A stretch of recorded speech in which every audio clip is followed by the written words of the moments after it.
I'm going to be reading from you an excerpt from A Journey Through Texas. This is by Alvar Nunez Cabeza de Vaca.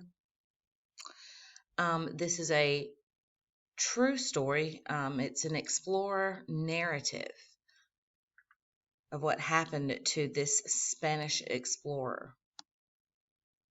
The background reads, Alvar Nunez Cabeza de Vaca and his three countrymen wandered for months through Texas as they journeyed toward the Spanish settlement in Mexico City. In the course of their travels, Cabeza de Vaca healed a Native American by performing the first recorded surgery in Texas. His resulting fame attracted so many followers that Cabeza de Vaca noted in his journal, quote, "The number of our companions became so large that we could no longer control them. As the party continued traveling westward, they were well received by the Native American people they encountered." And it begins. The same Indians led us to the plain beyond the chain of mountains where people came to meet us from a long distance. By those we were treated in the same manner as before, and they made so many presents to the Indians who came with us that, unable to carry all, they left half of it. We told these people our route was toward the sunset,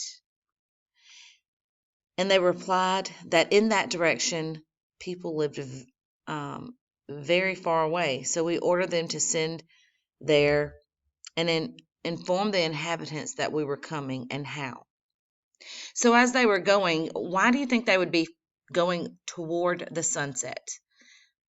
Well, if they're not aiming toward the sunset, they very well would be walking in circles. So you either go against or for the sunset. And when you're traveling, and remember, this would be in the 1500s. They did not have like Google Maps, and maybe not even a map yet. Some of this terrain was uncharted. So the best way to not get lost is to just go toward the sunset, and that's what they were doing because they knew that Mexico City was in that direction. So they sent some people, and they asked the Native Americans to send some people to the next, place where people, where Native Americans live, the next tribe over, I guess you might say, and inform them when they were coming and how. From this, they begged to be excused because the others were their enemies. And then they did not want us to go to them. Yet they did not venture to disobey in the end and sent two women, one of their own and the other a captive. They selected women because these can trade everywhere, even if there be war. So it should be noted that the men, what the women were sent to do and why.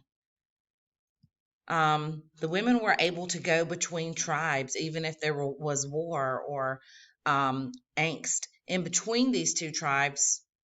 They still could trade, and that means trade goods, or food, and talk, and there would be no harm come to them.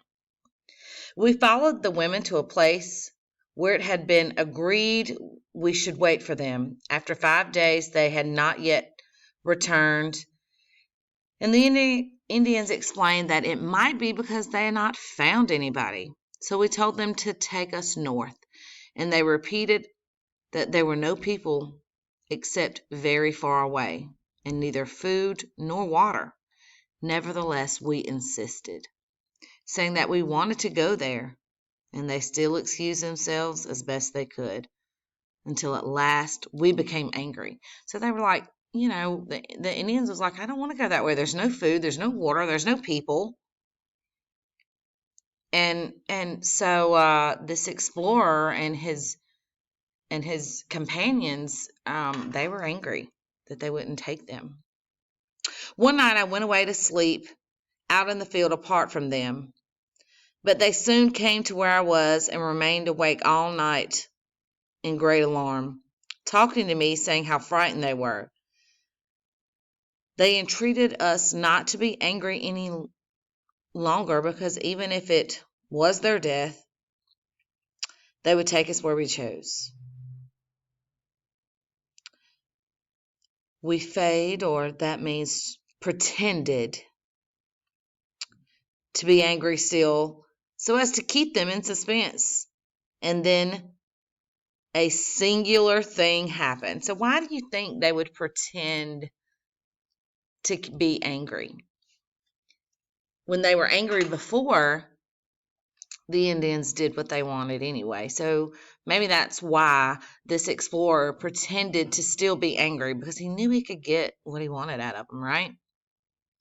On that same day, many fell sick, and on the next day, 8 of them died. All over the country where it was known, they became so afraid that it seemed as if the mere sight of us would kill them.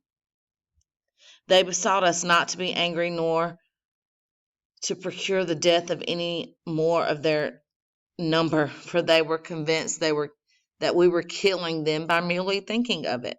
In truth, we were very much concerned about it, foreseeing the great mortality. We dreaded that all of them might die or forsake us in their terror, while those further on, upon learning it, would get out of our way thereafter. We prayed to God our Lord to assist us, and the sick began to get well.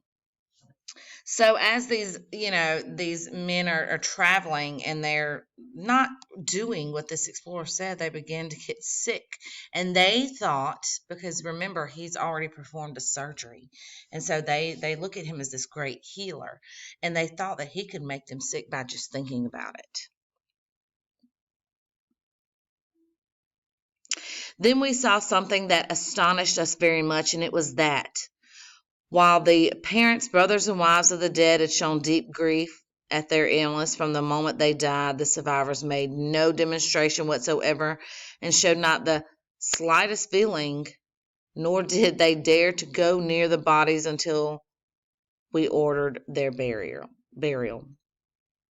The sick being in the way of recovery, when they had been there already 3 days, the women whom they had sent out returned, saying that they had met very few people, nearly all having gone after the cows, as it was in the season.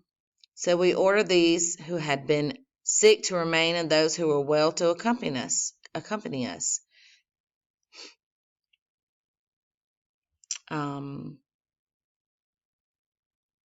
And that 2 days traveling from there, the same women should go with us and get people to come meet us on the trail for our reception.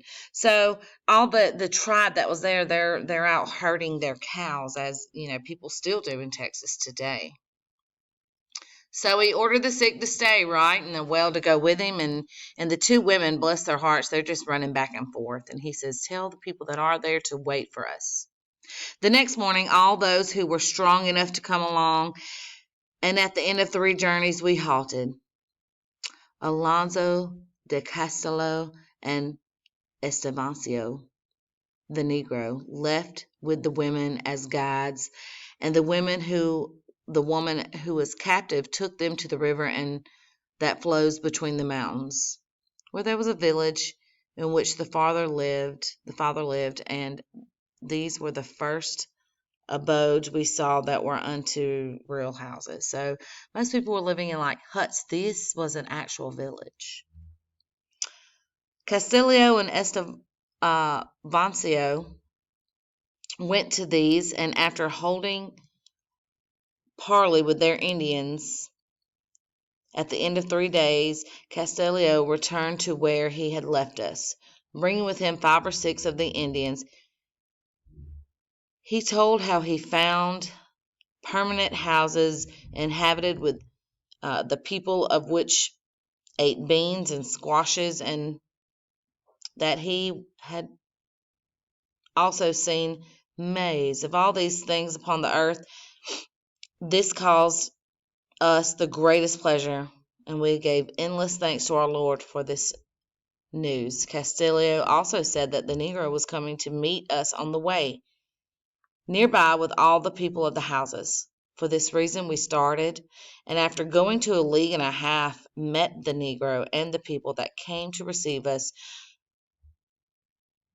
who gave us beans and many squashes to eat, gourds to carry, and robes of cowhide and other things. As these people and the Indians of our company were enemies and did not understand each other, we took leave of the latter, leaving them all that had been given to us. While we went with the former and 6 leagues beyond, when night was already approaching, reached their houses, where they received with great ceremonies. So what was he thankful for? He was so thankful that, to him this looked like civilization among this, all that he'd really seen was these tribes living in huts and things like that.